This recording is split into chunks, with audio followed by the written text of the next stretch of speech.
Good morning on this beautiful Sunday morning. So this week's Torah portion is the Torah portion of Kedoshim, which means to be holy. And the first verse begins, Kedoshim Tiyu, you shall be holy, Ki Kadosh Ani, because I, God, am holy. God tells us that we could be like Him, we could emulate the Almighty.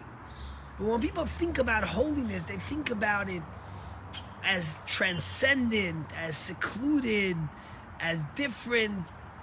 But what holiness really means, besides all of those things, is Kedoshim Tiyu, that we have to live with a purpose. We have to live with a mission. How can I be a better Jew? How can I make this world a better place? How can I continue the legacy, the baton of so many generations, the link in the chain of so many generations who have sacrificed to be Jewish? You know, this week in Israel, they will be commemorating Yom HaZikaron, Memorial Day. And very different than in America, where Memorial Day is a day for barbecues and parties, etc., to celebrate our country. Memorial Day in America, in Israel, is a very serious and somber day, because there isn't a family that hasn't been impacted by someone who was killed or lost their life defending our great country in Israel, Eretz Yisrael, the land that God gave us, and making sure that Jews should be able to live safely. Just Friday evening, a lovely young man who was protecting a community in Judea and Samaria was gunned down in front of his fiancée, and he literally covered over her to protect her and saved her life while he was killed. Kedoshim Tiyu Lalokechem. As we begin to think about the magnitude of all these people who sacrificed and gave their life and protected us, that we should be able to live in the holy land of Eretz Yisrael like Jews, the question becomes, Kedoshim Tiyu, how are we living? How are we perpetuating their lives that they sacrificed, that they gave so courageously, so we should be able to live? What? That we should be able to eat an extra falafel? That we should be able to go to a nice steakhouse or a bar on the beach in Tel Aviv? Is that what they gave their life for? Kedoshim Tiyu tells us a calling of how to live with purpose and remember the Kedoshim, those who sacrificed and sanctified for God's name. Yesterday in Shul, I told them a very moving story that I just saw. President Isaac Hertzog, the president of Israel, on Passover, he went to visit a rabbi named Rabbi Beryl Wine, who was a great historian on Jewish history, back to the Tanakh, to the scriptures. He's written many books. If you've read any history of the Jewish people, you've read Rabbi Beryl Wine's books. Today he's an 88-year-old man who lives in Israel. He's retired. And Rabbi Hertzog, President Hertzog, came to visit him. And after they exchanged pleasantries, Rabbi Wine looks at President Hertzog and he says, I want to tell you a story.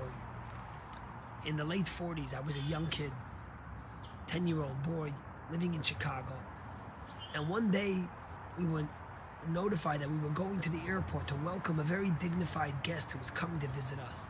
Who was the guest? The guest was your namesake, Isaac Hertzog, who was the second chief rabbi of the young state of Israel.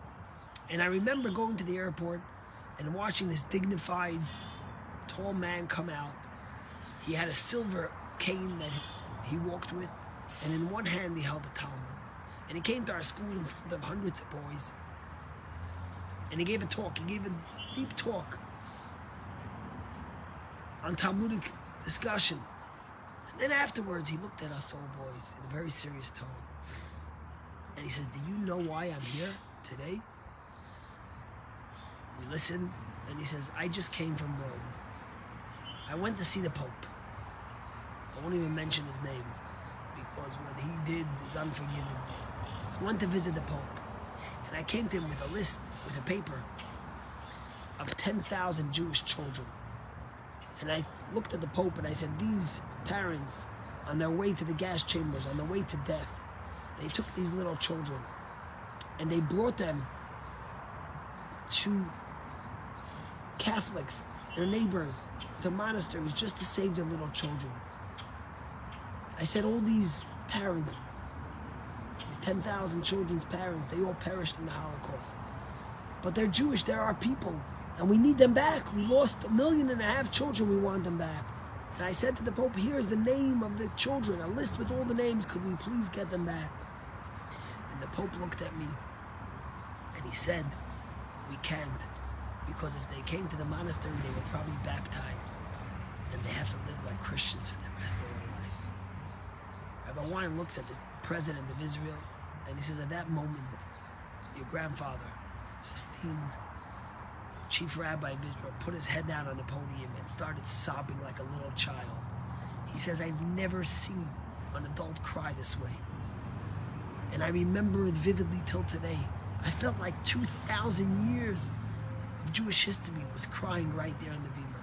My father cried for 5-6 minutes. We all were shocked and just watched this esteemed, great, courageous man sobbing like a baby.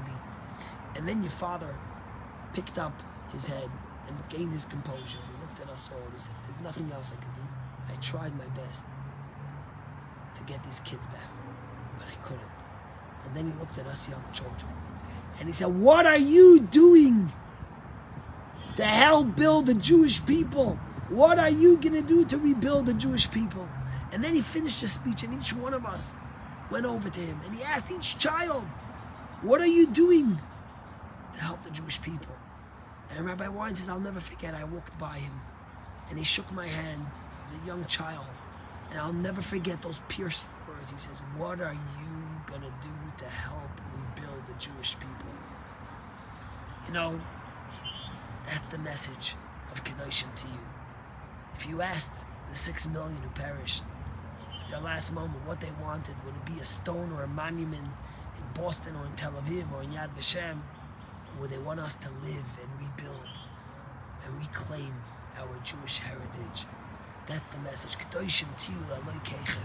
That call of Chief Rabbi Hertzog. What are you and I doing to help build the Jewish people, to rebuild a nation? As we come to Memorial Day, let's remember all those who gave their life for the Jewish people. And let's live our life like Jews to perpetuate their life and to remember their sacrifice. God bless you and have a great day.